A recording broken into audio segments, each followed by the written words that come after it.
छत्रपति शिवाजी महाराज जो एक आधुनिक काल के सबसे महान योद्धा रहे, उनकी रणनीति, उनकी प्रशासन नीति काफ़ी हद तक लोगों में लोकप्रिय थी।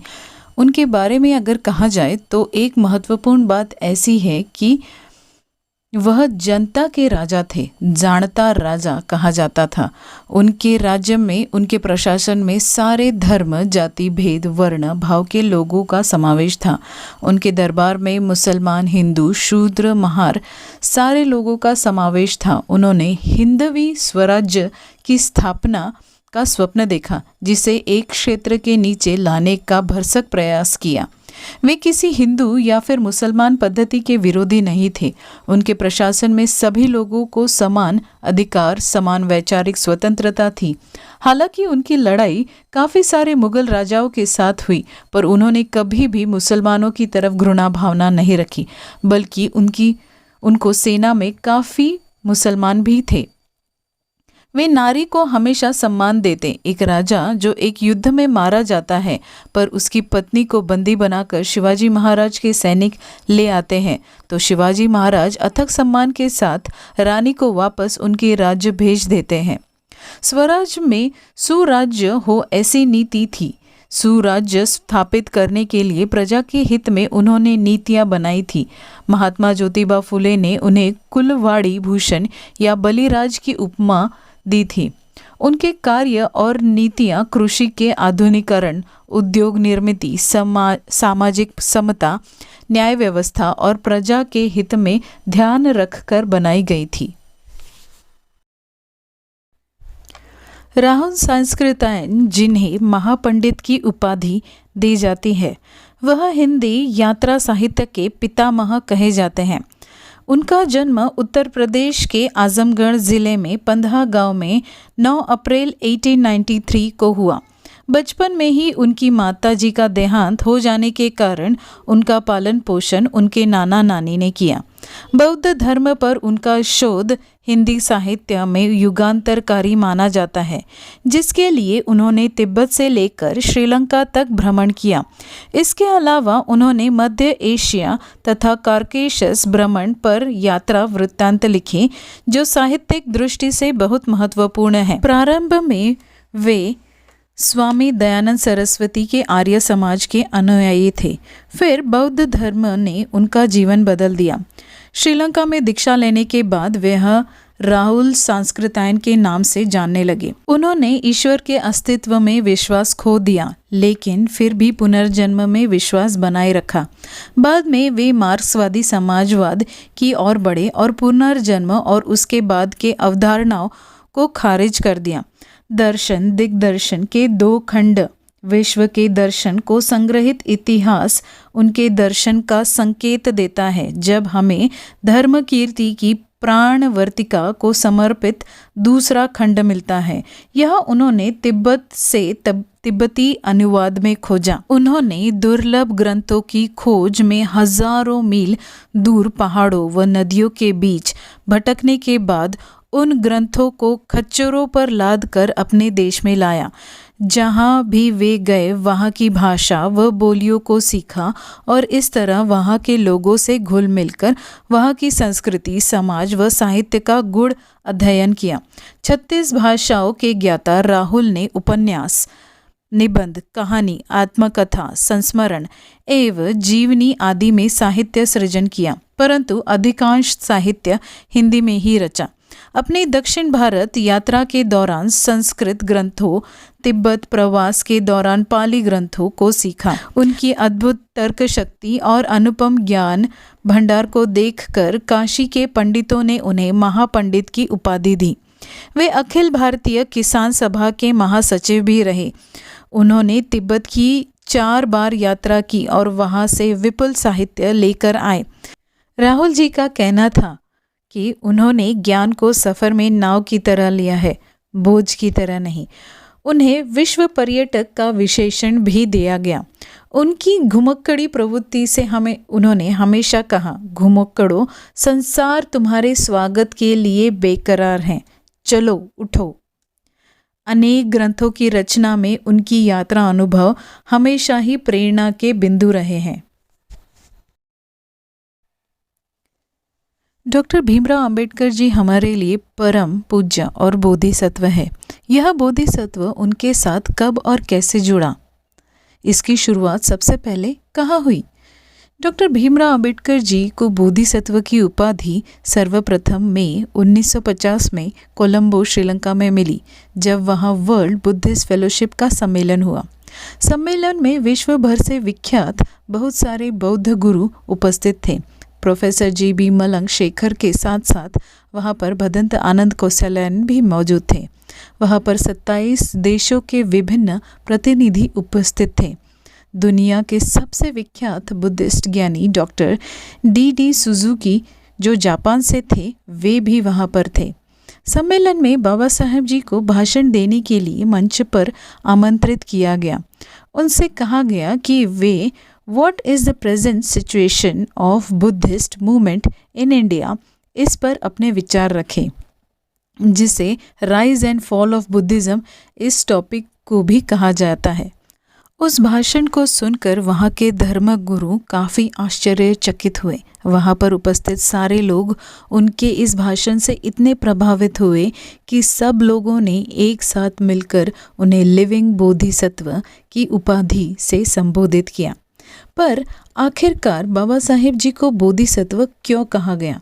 अगर हम देखें कि भारत में बौद्ध धर्म जिस तरह से ह्रास हुआ है और फिर उससे जीवित करने का अगर किसी ने कार्य किया है तो वह बाबा साहेब जी हैं।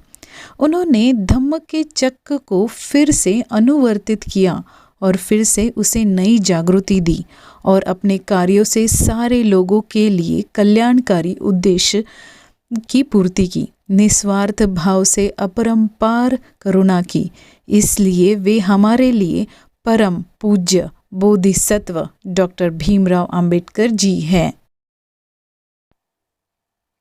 भारत की धरती पर कई महान योद्धाओं ने जन्म लिया, पर जब भी हमारे देश के महान योद्धाओं का नाम लिया जाता है तो अशोक को ज़रूर याद किया जाता है।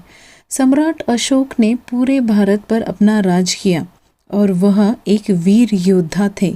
सम्राट अशोक का जन्म 304 ईसा पूर्व में हुआ था और उनका पूरा नाम देवनाकी प्रिय अशोक मौर्य था। इनके पिता का नाम सम्राट बिंदुसार था, जबकि माता का नाम धर्मा था।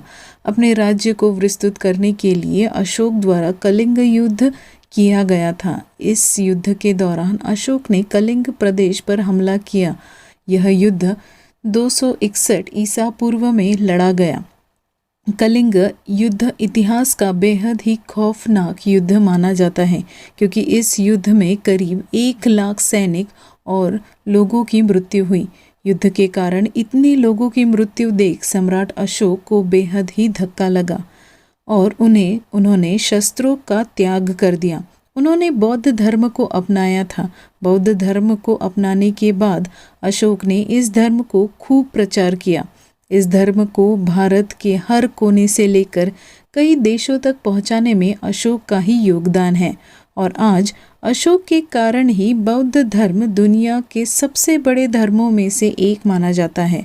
बौद्ध धर्म से अशोक इतना प्रभावित हुए कि उन्होंने अपने बेटे महेंद्र और बेटी संघमित्रा को यह धर्म प्रचार करने के कार्य सौंप दिए और महेंद्र संघमित्रा ने श्रीलंका में जाकर इस धर्म का प्रचार किया। श्रीलंका के अलावा बौद्ध धर्म को Afghanistan, Syria, Mongolia, China, Cambodia, Laos, Greece, Italy, Thailand, Vietnam, Nepal, Bhutan और बर्मा देश में फैलाने के पीछे सम्राट अशोक का ही हाथ था। अशोक स्तंभ एक ऐतिहासिक स्मारक है जिसे सम्राट अशोक द्वारा बनाया गया था। इस स्तंभ पर 4 सिंह बने हुए हैं और इस स्तंभ को भारत सरकार द्वारा राष्ट्रीय मोहर बनाया गया है। अशोक स्तंभ के अलावा भी सम्राट अशोक के शासनकाल में कई सारे स्मारकों का निर्माण किया गया था, जिनमें से कुछ प्रसिद्ध स्मारक इस प्रकार हैं: धमक स्तूप सारनाथ उत्तर प्रदेश, महाबोधि मंदिर बिहार, नालंदा विश्वविद्यालय बिहार, तक्षशिला विश्वविद्यालय, भीर माउंट तक्षशिला पाकिस्तान, भारहत स्तूप मध्य प्रदेश, देवो थार स्तूप मध्य प्रदेश, बुतकारा स्तूप स्वात पाकिस्तान, सन्नती स्तूप कर्नाटक, मीर रुकुन स्तूप नवाब शाह पाकिस्तान। लुम्बिनी में भी अशोक स्तंभ देखा जा सकता है। कर्नाटक के कई स्थानों पर उनके धर्मोपदेश के शिलोत्कीर्ण अभिलेख मिले हैं। सम्राट अशोक द्वारा दक्षिण एशिया और मध्य एशिया में बुद्ध भगवान के अवशेषों के संग्रह के लिए लगभग 84,000 स्तूप बनवाए गए थे, जो कि आज ऐतिहासिक स्मारक के तौर पर जाने जाते हैं। अशोक के शासनकाल में ही पाटलिपुत्र में तृतीय बौद्ध संगिनी का आयोजन किया गया, जिसकी अध्यक्षता मोगली पुत्र तिष्या ने की। इसमें नकली भिक्षु को संघ से बाहर निकाले गए, धम्म की स्थापना, धम्म की देखरेख, धम्म की वृद्धि तथा धम्म पर आचरण करने वालों के सुख एवं हितों के लिए धम्म महामात्र को नियुक्त किया। अशोक ने करीब 40 वर्ष तक शासन किया, जिसके बाद लगभग 234 ईसा पूर्व में उनकी मृत्यु हुई। सम्राट अशोक का नाम अंततः भुला दिया गया, स्तूपों को उखाड़ फेंका गया और उसके किनारों पर राजसी खंभों पर नक्काशी की गई, जिसे रेत से ढक दिया गया। जब 19वीं शताब्दी में यूरोपियन विद्वानों ने भारतीय इतिहास की खोज शुरू की, तो ब्रिटिश विद्वान जेम्स प्रिसेप को सांची स्तूप पर एक अज्ञात लिपि में शिलालेख मिला, जो अंततः उन्हें देवानाम पियादसी के नाम से एक राजा के रूप में समझ में आया। कालांतर में ब्राह्मी लिपि की व्याख्या करते हुए सम्राट अशोक का इतिहास उजागर हुआ। प्रिसेप ने 1837 ईस्वी में सम्राट अशोक पर अपना काम प्रकाशित किया और दुनिया ने महान मौर्य सम्राट अशोक के बारे में जाना, जिन्होंने युद्ध को त्याग कर आपसी समझ और सामंजस्यपूर्ण के बल पर घरेलू और विदेशी नीति दोनों में विजय प्राप्त की।